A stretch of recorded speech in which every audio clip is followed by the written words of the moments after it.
Hello, today we're looking at analysing and comparing two texts. And fun it isn't. As you know, question 7b is that awkward, tiresome little critter, the last question of the reading section on paper 2 of the English GCSE language paper. Now, there's two parts to the 7b questions. You're asked to compare ideas and perspectives, and this video is going to look at perspectives, how we compare and analyse those lads.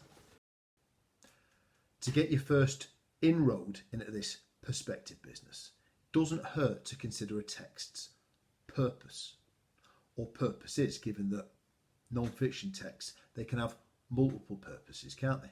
I mean, take those horrible histories books that my daughter loves. Yeah, they're there to inform you about history. They're also there to entertain you too. Then you've got lasses like Greta Thunberg. Sure, they want to inform you about the state of the environment. They just want to persuade people to change their ways. But you know, in a 7b response, as long as you're citing the main one or two purposes for a text, you're doing grand, you're doing right. Now, once you've dredged up a bit of dandruff, scratching your head over the text's purpose, it's time to start sizing up who or what the text's target audience might be. And shortly, I'll show you a trick for gauging or working out a text's intended audience. But in English exams, the texts examiners tend to fling your way will have one of the four target audiences that I've outlined here. I might clarify some of these terms later, but very briefly, you've got a more mature, educated readership, a specialised readership, a younger teenage audience, and general readership. Clock my badly drawn picture above. Sure, I'm a D-list Da Vinci, but have a good go up at that picture because it conveys a very fruitful message. If you want to work out a text's target audience, PDQ, pretty darn quickly, have a look at the level of formality in that text, its register, because that's going to act as a big old clue to deducing audience. Therefore, if a text has got an informal register, a conversational register, meaning there's some colloquial language, maybe a bit of slang, an attempt at humour, that can often mean that the text is geared at what they call a general readership, meaning it's accessible to most people. You know, Joe Soap, Keith Sixpack, regular punters, whatever you want to call them. It basically means you don't need a PhD in philosophy or literature to understand the text in front of you. Now, just to confuse you, an abundance of colloquial language or slang might mean that a text is trying to engage a younger, maybe a teen audience or a social subgroup or subculture. For instance, to a middle-aged square like me, words like ollies and nose picks, shredding and gnarly, they mean nothing. You know, that means 3/5 of bog all to me. But a pal of mine assures me that this is skater slang, and a text peppered with this sort of language is targeted at your skater boys and your skater girls. You know, it's a specialised audience. Of course, with more formal texts, you know, perhaps peppered with polysyllabic or high-level lexis, that probably means it's pitched at a more educated, maybe a more mature readership. Plus, if there's jargon, then a bit like that skater slang we saw, that would suggest that the text intended for a specialised audience. Say, you might get a text, for instance, containing words like theodolite, macrometer, or cartographic. This is geographer jargon, so your target audience there'll be geographers or surveyors or whatever. Or if a text is hitting you with funny phrases and acronyms like control flow, recursion, AP GUI, then you know it's probably pitched at a computer expert. What a lot of teachers do, myself included, is get students to tap a text, because tapping a text gives you an insight into a text's audience and purpose in your first one or two read-throughs. Start with the type of text first. It's a non-fiction text, obviously. Is it a letter, an article, blog, autobiography, or whatever?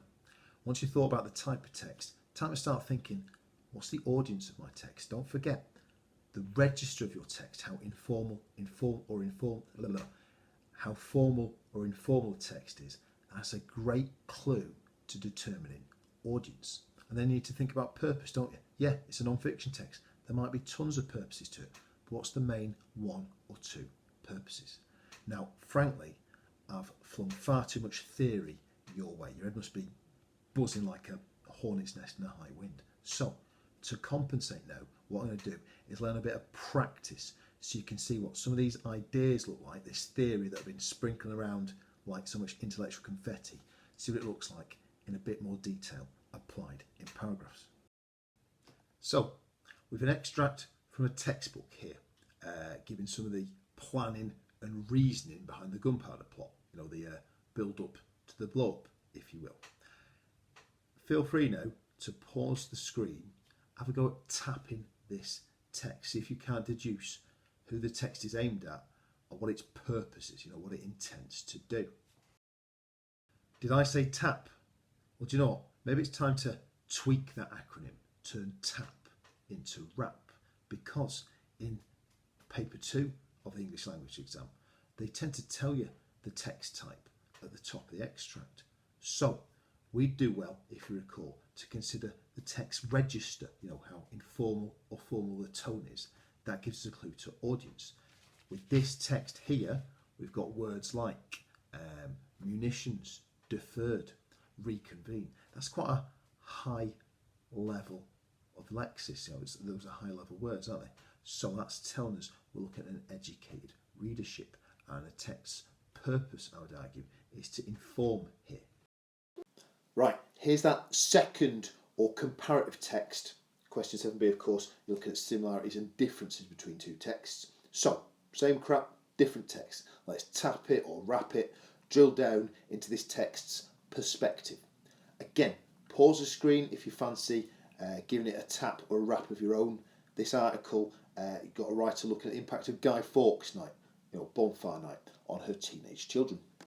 Here, this be the fruits of my labour. You've got words like flashy and that conversational now kicking off the second paragraph. That's lending it an informal register, meaning a general readership for this text which intends to explain. However, you may be roaring at the screen right now. Hold on, Mr. Taylor, you jug-eared Herbert. That article also contains words like dank and arcane and symphony. That's high-level lexis engaged in a more educated readership.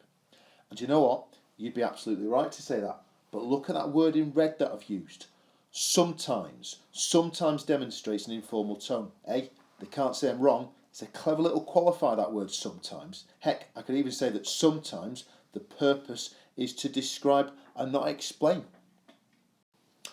So there's your question, and there's our paragraph on perspective, looking at different registers in our texts and providing evidence to substantiate that.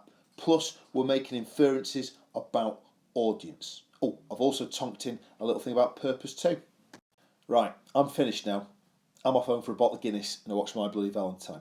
The original mine, none of your cheesy reboots. But I'll leave you with two wrapped texts, both in horror films as it goes. I've indicated the register, the audience, then I've considered the purpose with highlighters to clarify how I've deduced audience from register. Have a go up if you're so inclined. And a final model paragraph based on those two horror-themed texts, aping the tricks that you saw 2 slides earlier, showing how I can transform those ideas on perspective into part of a 7b response, being analytical and comparative.